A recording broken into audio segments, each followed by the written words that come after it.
Friends, easy ഹെൽത്തിലേക്ക് എല്ലാവർക്കും സ്വാഗതം. മഴയോടൊപ്പം പതിവായി എത്താറുള്ള പനിക്കൂട്ടത്തെ പേടിച്ചിരിക്കുന്ന നമ്മുടെ മുന്നിലേക്ക് മഴയ്ക്ക് മുൻപേ പനിയെത്തിയിരിക്കുകയാണ്. ഇത്തവണ നിപ വൈറസ് മൂലമുള്ള മസ്തിഷ്ക ജ്വരമാണ് ഭീഷണി ഉയർത്തിയിരിക്കുന്നത്. രോഗബാധിതരിൽ 50% ആളുകളിലും മരണ കാരണമായേക്കാമെന്നതും പനി മാറിയവരിലും മസ്തിഷ്ക സംബന്ധമായ അനുബന്ധ പ്രശ്നങ്ങൾ ഉണ്ടാകാമെന്നതും സ്ഥിതി സങ്കീർണമാക്കുന്നു. ഫലപ്രദമായ മരുന്നും വാക്സിനും ലഭ്യമല്ലാത്ത സാഹചര്യത്തിൽ അതിജാഗ്രതയോടെയുള്ള പ്രതിരോധ പ്രവർത്തനങ്ങൾക്കാണ് പ്രാധാന്യം നൽകേണ്ടത്. ജപ്പാൻ ജ്വരം പോലെ നിപ വൈറസ് ഗുരുതരമായ മസ്തിഷ്ക ജ്വരത്തിന് കാരണമാകാം. മസ്തിഷ്ക ജ്വരബാധിതരിൽ പകുതിയോളം ആളുകൾക്ക് ന്യൂമോണിയ പോലുള്ള ശ്വാസകോശ സംബന്ധമായ സങ്കീർണതകളും ഉണ്ടാകാം.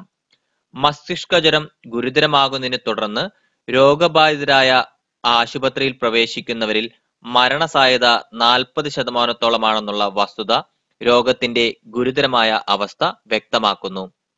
രോഗം ഭേദമായതിനു ശേഷവും മസ്തിഷ്ക സംബന്ധമായ അനുബന്ധ പ്രശ്നങ്ങൾ ഉണ്ടാകാമെന്നതാണ് മറ്റൊരു പ്രത്യേകത. അപസ്മാരം, സ്വഭാവ വ്യതിയാനം തുടങ്ങിയവയാണ് വീണ്ടും പ്രത്യക്ഷപ്പെടാനിടയുള്ള അനുബന്ധ പ്രശ്നങ്ങൾ. രോഗമുണ്ടാകുന്ന വൈറസുകൾ ശരീരത്തിൽ ദീർഘനാൾ സൂക്ഷ്മാവസ്ഥയിൽ കഴിയും. മാസങ്ങൾക്ക് ശേഷം വീണ്ടും സജീവമായി ഗുരുതരമായ എൻസിഫലൈറ്റിസിന് കാരണമാവുകയും ചെയ്ത സംഭവങ്ങൾ റിപ്പോർട്ട് ചെയ്തിട്ടുണ്ട്. നിപ വൈറസിനെതിരെ ഫലപ്രദമായ ആന്റിവൈറൽ മരുന്നുകളും വാക്സിനുകളും ലഭ്യമല്ലാത്തതുകൊണ്ട് പ്രതിരോധ മാർഗങ്ങൾക്കാണ് പ്രാധാന്യം നൽകേണ്ടത്. മൃഗങ്ങളുമായി അടുത്തിടപഴകേണ്ടി വരുമ്പോൾ ശരിയായ വ്യക്തി ശുചിത്വം പാലിക്കണം. രോഗിയെ പരിചരിക്കുമ്പോഴും അടുത്ത് ഇടപഴകുമ്പോഴും അതീവ ശ്രദ്ധ ഉണ്ടാകണം. രോഗിയെ പരിചരിച്ച ശേഷം കൈകൾ സോപ്പും വെള്ളവും ഉപയോഗിച്ച് നന്നായി കഴുകണം. രോഗിയെ ശുശ്രൂഷിക്കുമ്പോൾ കയ്യുറകൾക്കും മാസ്കിനുമൊപ്പം കണ്ണിന് സംരക്ഷണം ലഭിക്കാനായി അതിനുള്ള കണ്ണടകളും ധരിക്കണം.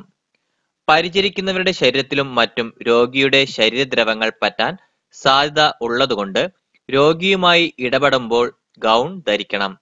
വായുകണങ്ങളിൽ നിന്നും 95% സംരക്ഷണം നൽകുന്ന N95 മാസ്കുകൾ തന്നെ ഉപയോഗിക്കാൻ ശ്രദ്ധിക്കണം. രോഗി പരിചരണത്തിൽ ഏർപ്പെട്ടിരിക്കുന്നവർ കയ്യുറകൾ നീക്കം ചെയ്യുമ്പോൾ സോപ്പും വെള്ളവും ഉപയോഗിച്ചോ അണുനാശിനിയായ ക്ലോറോപോക്സിഡിൻ, ആൽക്കഹോൾ എന്നിവ അടങ്ങിയ ശുചീകരണ ലായനികൾ കൊണ്ടോ കൈകൾ വൃത്തിയാക്കണം. രോഗിയുടെ വസ്ത്രം, കിടക്കവിരി, ചികിത്സാ ഉപകരണങ്ങൾ തുടങ്ങിയവയൊക്കെ സുരക്ഷിതമായി കൈകാര്യം ചെയ്യണം.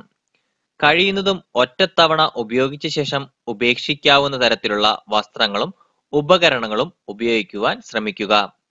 രോഗിയിൽ നിന്നും രോഗപ്പകർച്ച ഒഴിവാക്കാനായി തുമ്മുമ്പോഴും ചുമയ്ക്കുമ്പോഴും ടവൽ കൊണ്ട് മൂക്കും വായും അടച്ചു പിടിക്കണം.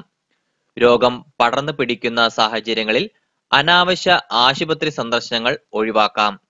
പനിയുടെ ലക്ഷണങ്ങൾ കണ്ടാൽ സ്വയം ചികിത്സയ്ക്ക് മുതിരാതെ വൈദ്യസഹായം തേടുവാൻ ശ്രദ്ധിക്കുക. ഇന്നത്തെ ടിപ്പ് നിങ്ങൾക്കെല്ലാവർക്കും ഇഷ്ടമായി എന്ന് ഞാൻ കരുതുന്നു. വീഡിയോ ഇഷ്ടപ്പെട്ടാൽ ലൈക്ക് ചെയ്യാനും ഷെയർ ചെയ്യാനും എൻ്റെ യൂട്യൂബ് ചാനൽ സബ്സ്ക്രൈബ് ചെയ്യാനും മറക്കരുത്. ഈസി ഹെൽത്തിലെ പുതിയ ഹെൽത്ത് ടിപ്പുമായി ഞാൻ ഉടനെ തന്നെ എത്തുന്നതാണ്. എല്ലാവർക്കും നന്ദി, നമസ്കാരം.